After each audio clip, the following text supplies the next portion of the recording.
13h11, vous écoutez le journal de Céline Giraud sur Europe 1. Et ça y est, Céline, la fusée Ariane 6 va enfin s'élancer.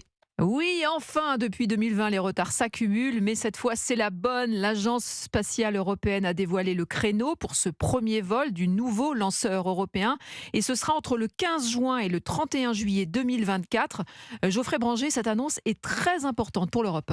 Oui, depuis que la fusée Ariane 5 a décollé pour la dernière fois le 5 juillet dernier, l'Europe fait appel aux autres acteurs internationaux du spatial pour ses lancements. Guillaume Langin de la revue Ciel et Espace. C'est capital, c'est un enjeu de souveraineté. L'Europe actuellement n'a pas d'accès à l'espace, elle ne dispose pas de lanceurs made in Europe aptes à partir et à envoyer des satellites dans l'espace.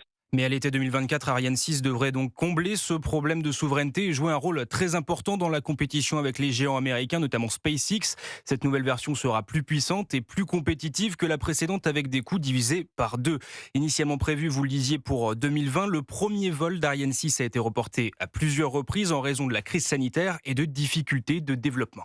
Aujourd'hui, Joseph Albacher, le directeur de l'ESA, a transmis un message de confiance pour dire nous avons repris le contrôle, nous avons levé les soucis techniques, nous avons réussi à mettre un cadre sur le calendrier et nous sortons de la crise.